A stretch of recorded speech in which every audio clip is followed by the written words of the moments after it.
Welcome to Ukrainapodden, a podcast from Nettavisen. My name is Tormod Malvinsæter and I'm the host for today. With me in the studio, I have my podcast companion.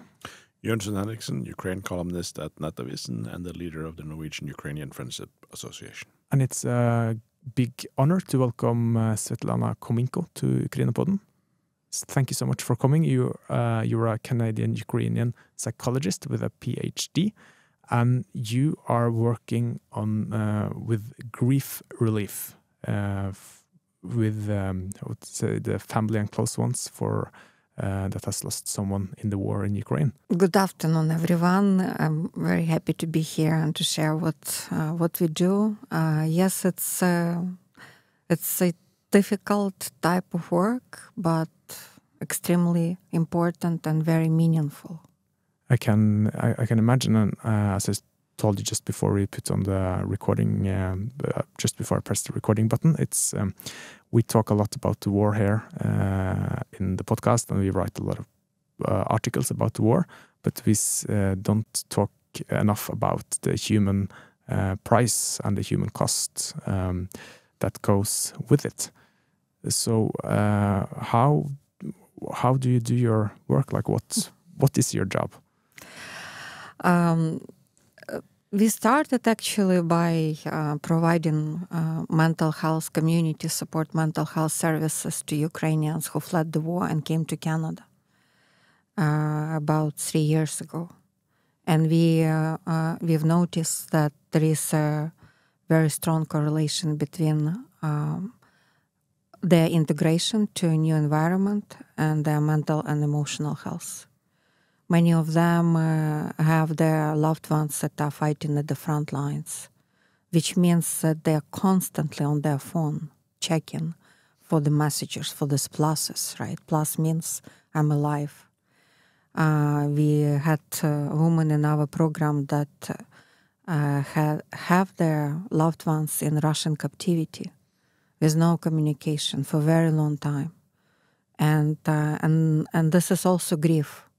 The person didn't die, that wasn't killed at war, but there is no communication. It's even worse, right? Because you are facing unknown.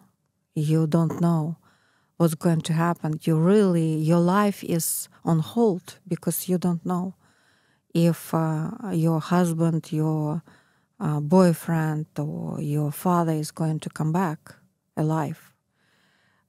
We have over 80,000 of Ukrainian defenders who are missing as a result of combat operations, and this is a very difficult, I would say, group of people that need help because they cannot even go into grieving. There is no closure. There is no body. Is there a chance that some of those 80,000 are in captivity and they don't know, or are they probably killed? I hate to say that, right? But if for a year or even more there is no news and it's not anywhere, most likely these defenders are not alive anymore. Yeah. Because it's much more easier to find out if the person is in captivity. Okay. How do you talk about the sorrow with the families? Like how do you work with them to progress their grief? Grief, it's a very natural response to unusual situation that we all face in our life sooner or later. Death is just the end of everyone's life. You cannot escape. We say in Canada, you cannot escape taxes and death.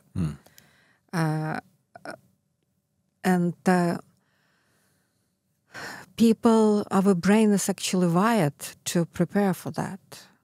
But we are not ready to accept unjust death, tragic death, something unexpected that happens, and that's what we have in Ukraine. And it's not only defenders on the front lines, it's also civilians. We have entire families that went to bed and were killed in their beds. Grief and grieving people in grief, they one of their needs is to have witnesses of their grief. They can all grieve in a different way. It's very unique, because when we lose our loved one, it's always a reflection of the relationship that we had with that person.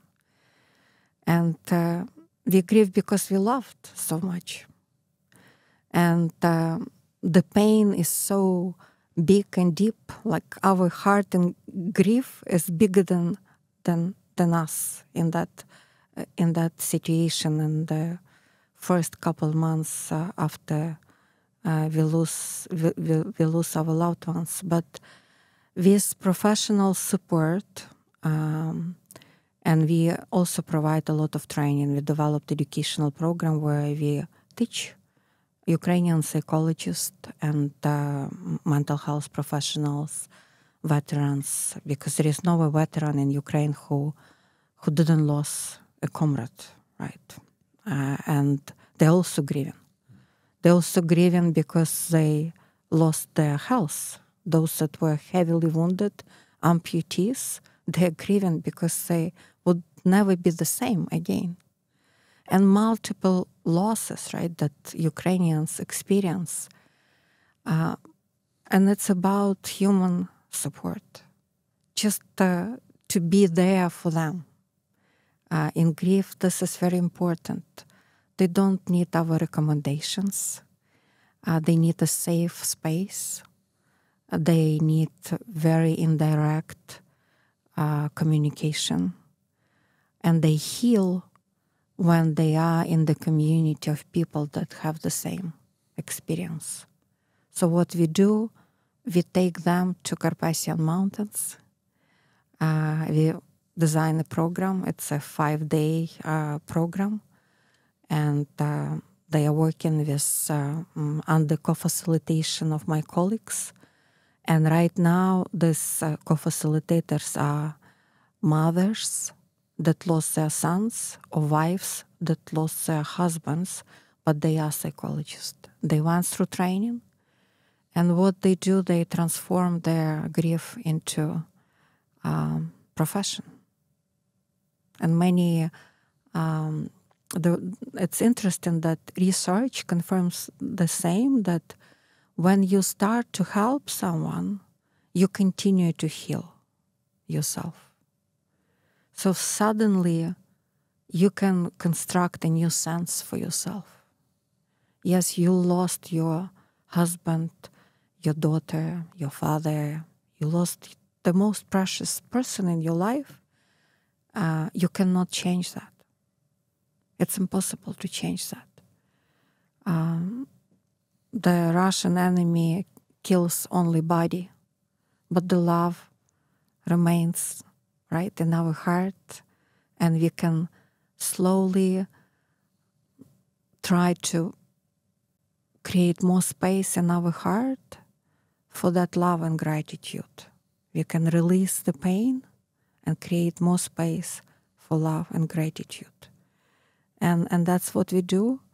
We teach them, we allow them in that space to share about the experience. They can be facing very contradictory emotions. And sometimes they are asking, do you think I'm crazy? I feel this, right, today. Do you think I'm crazy? No, you're not crazy. This is just very unusual reaction to an extraordinary event that happened to you. You're normal. And validation and normalization of their emotions, it's very healing itself. Because I guess it's no clear answer on how it's normal to react when you're grieving or when you lost someone you loved? There is no standards, no recipes. There is no painkillers for that. You cannot go to your medical doctor, family doctor, ask for prescription. No. But at the same time, it's a beautiful process because it's a reflection of our love. And there is no, like sometimes people minimize or de-evaluate the loss and what we feel when we are grieving. And they would say, wow, it's already like 2 years. Come on. You're young, right? You can get married again, or you can have another child, or you can adopt a child.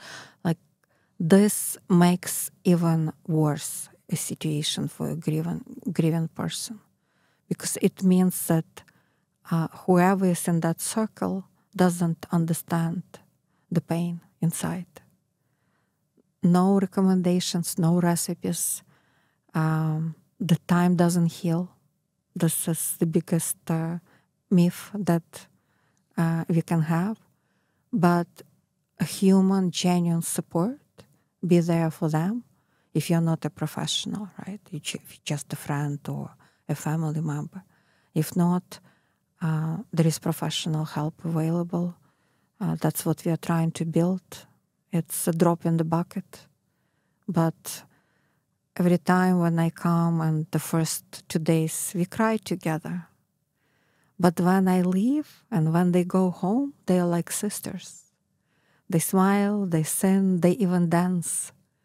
And these communities continue to live. They support each other. And that's the most beautiful that we can do. They can see the light at the end of that dark tunnel. Is there any difference on how you're processing the grief in Ukraine during the war than what you were kind of used to before? Like when you were a psychologist in Canada in peacetime, have you had any, did you have to change any of your procedures, or like do you have to work differently because this is an ongoing violent conflict? Ukraine wasn't ready for the war. We don't have a system in Ukraine that supports people in grief. You have in Norway, and I checked that, right?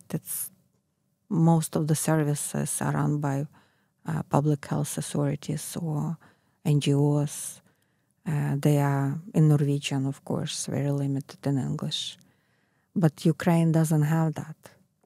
And the reason I started to do this kind of work, because 5 years ago I faced myself an unbearable pain after my losses of the most dear people in my life, one after another.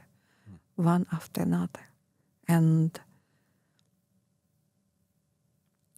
thanks to Canadian grief counselors and support groups, I was able to climb out of my dark tunnel. And now I know from my own experience and working with grievers in Ukraine that this is possible. For me now, it's my new sense that I constructed for myself not to go crazy. And it's very healing because grief comes in waves. You can, as long as I live, I know it's going to come in waves, right? And same for this people that come to our programs, and we openly talk about that. You have to be very honest, and after this kind of loss, we become very vulnerable. So we feel if someone is not genuine, right? Because we are too sensitive. But it also makes us more compassionate. And that's what we are trying also to bring to those who would like to devote their life and help Ukrainian people in grief during the wartime, that if we can support each other, Ukraine has a chance for post-traumatic growth as a nation. Because when we heal one person, we heal a family, we heal community, and we heal the nation. But we all have to be taking part in that, human, compassionate way of supporting each other. And how is psychology viewed in Ukraine? Because if you're gonna have a stereotype about Eastern Europe and USSR, talking about feelings and psychology is not what you. It's not one of the top things that you combine with those countries. But how is that? Yes, thank you for this interesting question. I was born during Soviet time, and I started my schooling in Ukraine when it was still Soviet Ukraine. And when I graduated, and people would ask me, what are you going to do, right? And I would say, I'm a psychologist. What? However, since that time, a lot of things changed. And trauma therapists, psychologists, social workers, they are also working on the front line of saving the sanity of Ukrainian people, because depression, anxiety, it's all going up, right? And talking about grief, you don't need to have somebody to be killed, right, or died in the family. The global Ukrainian community and Ukrainians in Ukraine, within Ukraine, they're grieving the loss of their dreams, of what they had planned to do, the future. There is no safety. There is no safety. You don't feel safe anywhere you go. You don't know if you're going to wake up tomorrow. So there are many, many layers. And I would say now people are more open to ask for help. Not male, female are more open. But the younger the male are, they would be more open to ask for help and share. So it's really changing a lot. But they all burned out because it's very tough work for them as well. I've seen people, especially people that work with post-traumatic stress from war, talk about something that was different in, for example, World War II and later wars, especially U.S. research, that one of the problems after the Vietnam War was that then when the veterans came home, they stepped into a different world. It was like being an alien because the U.S. society hasn't experienced what they had experienced, so it was a massive disconnect. But after World War II, there were so many veterans that it was sort of normalized. Do you think it's something that can help veterans of this war in Ukraine, that this is a war that the whole of society sort of went through, so there's no one, they don't meet anyone that doesn't understand that they have been part of something very traumatic? Thank you. Very important. I was looking at the data, what was going on in Vietnam, and what surprised me that the more soldiers were died because of addiction, different health problems, and suicide. Than on the battlefield. Yeah. But we are talking about different era. Now we have social media. Now we can change the culture, right? The perception. So I think the society in Ukraine is more ready to be part of that transition or reintegration of veterans coming back home. And there are 1.2 million of soldiers, right, of military serving in the army defending Ukraine. 1.2 million. This is huge. And if we're going to continue what we are doing and scaling that, we have hope. And I think this kind of work that we do, it has to be a part of educational system, of healthcare system. Every community needs to have professional who can be there, right, for them. And that's what our Ministry of Veteran Affairs is trying to do, making that change. And I guess it's also maybe easier for the people that's affected by the war in Ukraine to kind of, how to say, understand why they went through it than for soldiers in Vietnam that maybe fought a war that they didn't quite understand on the other side of the globe. But in Ukraine, I guess the purpose of why they have to fight is clearer. Yeah, exactly.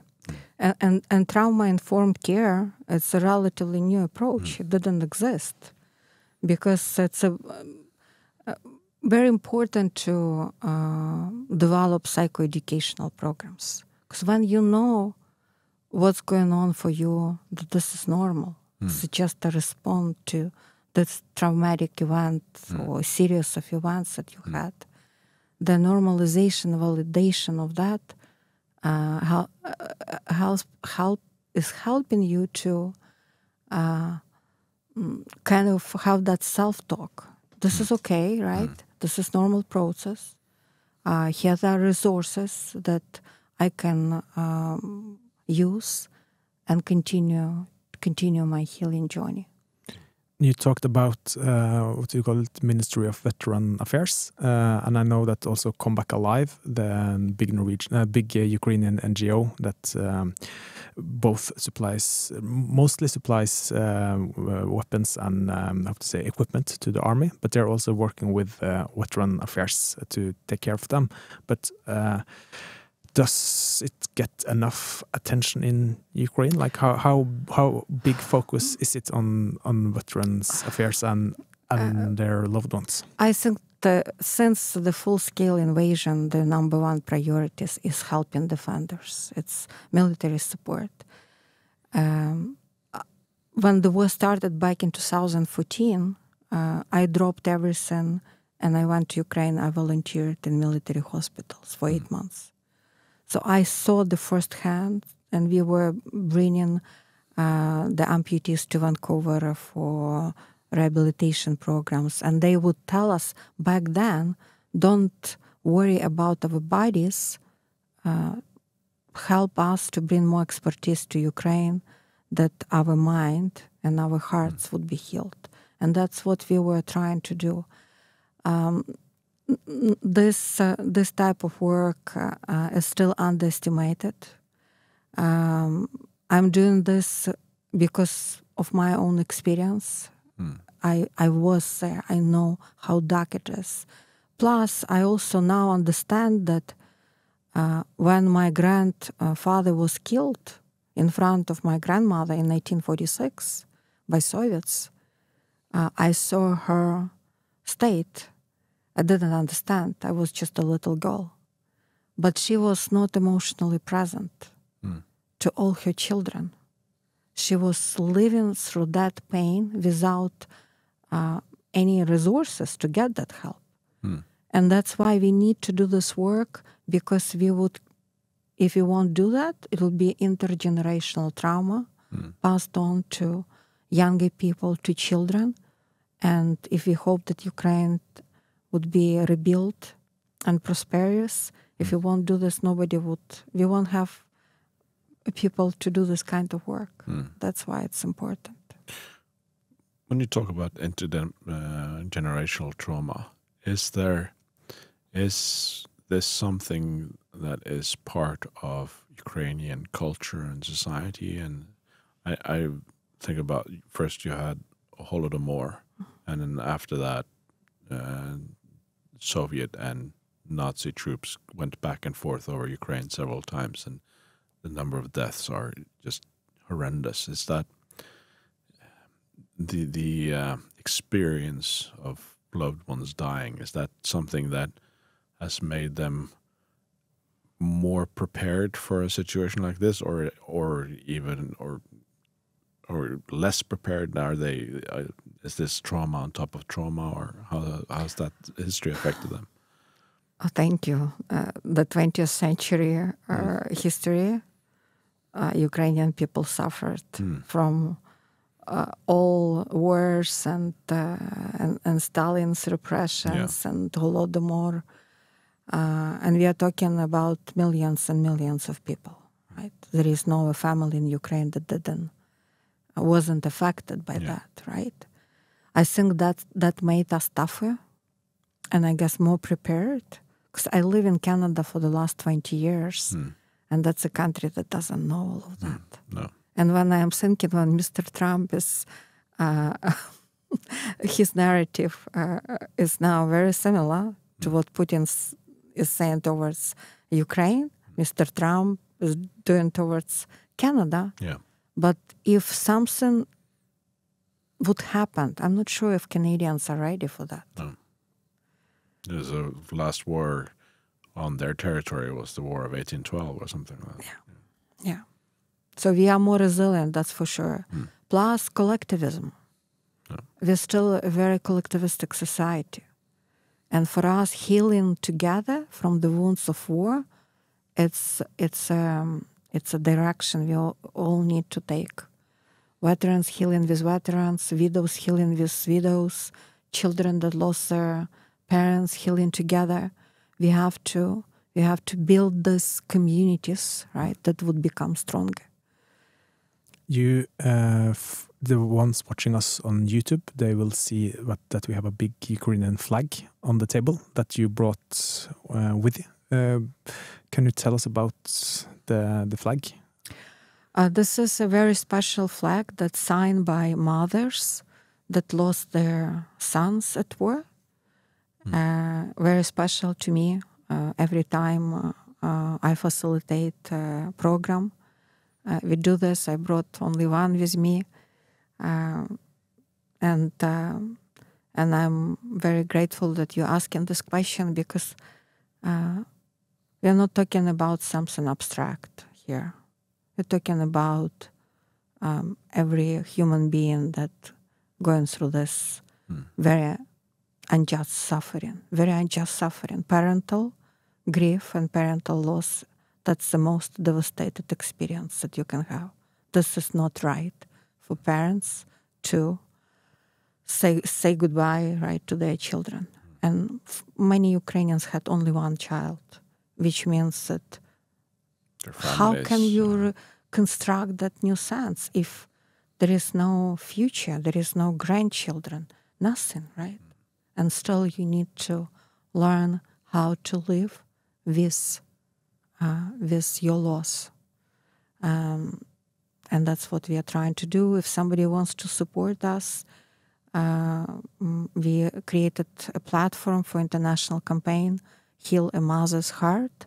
It's healing.maplehopefoundation.org, and there are different ways how your audience can help, and we would be grateful for everything. Sure, we can put that in the show notes on Spotify. Sure. And what kind of messages do they write? Love Ukraine. You have to. This is difficult, but you have to talk into the microphone while you're reading. Love Ukraine. Love Ukraine. Also, some messages are the phrases of the defenders that were killed, and they are just repeating, like, situation is not the super good, but under control. And that's the nickname of a son, Hodor, who was in Azov, and she just used what he used to say, or text from Mariupol. don't doubt Ukraine will be forever. Thank you for your support. Please fight and never give up. Only together we can win. Yes, fight, and God will help us. And Ukraine prevails. And tell people in Canada that we are grateful. But it's interesting because these are mothers that have lost their children, and they're still writing that they should fight. And I think it's because we talk a lot about if there's a peace deal, Ukraine has to give up territory, about the lives that will be spared.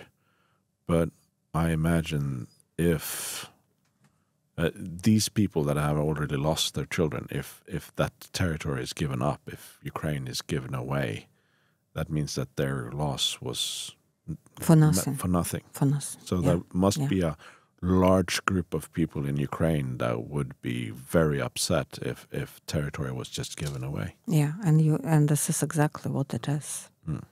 The price they paid for that, and they're going to live with that price until the rest of their life. And to give up territories and just suddenly stop. First of all, Russia will just take a break. They are going to, get stronger, and they'll come back again. This is not about territories. It's about really killing our identity, our spirit. And when I work with this woman, I really learn from them a lot. The spirit is amazing. Like the mothers that were able to raise sons and daughters like this, there is something within them, right? And I gain a lot in this type of work. They're very strong, courageous, but on a human level, they need to be hugged. They need to feel care. They need to understand that what their children, that is not for nothing, and it's remembered, it would be honored, and the best way we can honor is to take care of them. How important is, because you spoke about the missing people, how important is it in Ukrainian culture to have a grave to go to? Because we visited the military graveyard in Lviv last year, and it was very different from Norwegian culture because of all this stuff that people put on their graves. You could sort of understand who this person was by looking at what was on their grave. There was like dolls or pets or cups of coffee.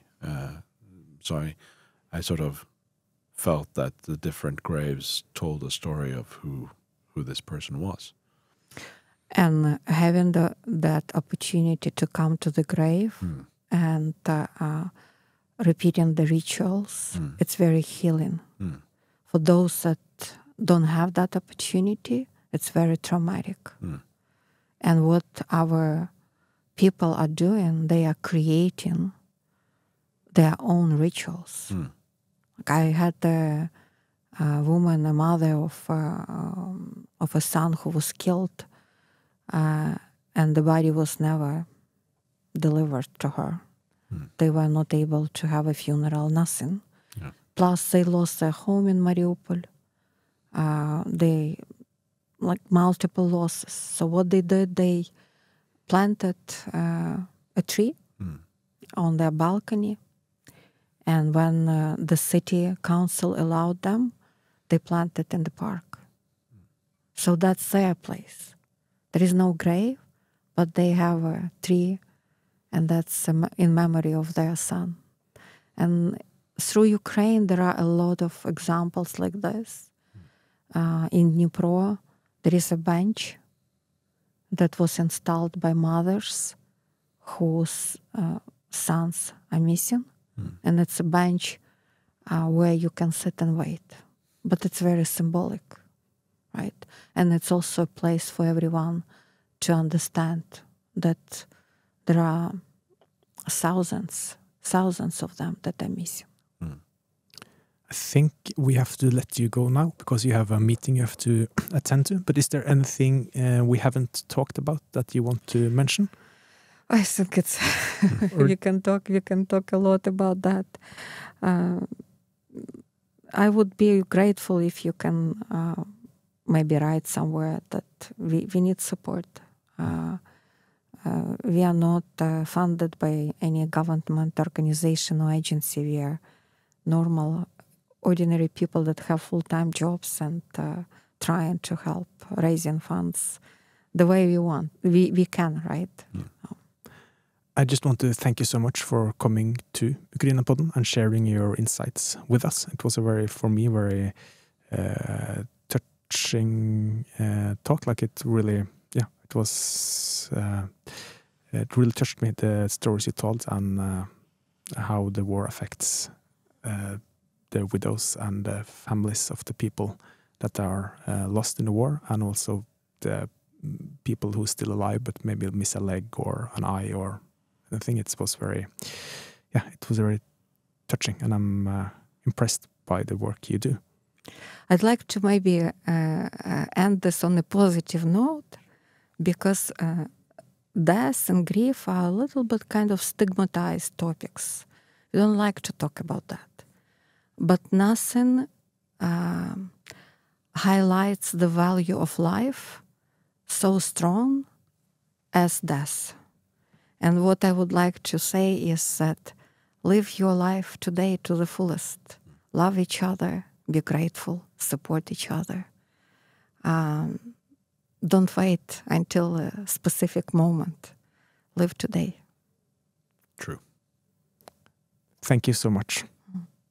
Thank you.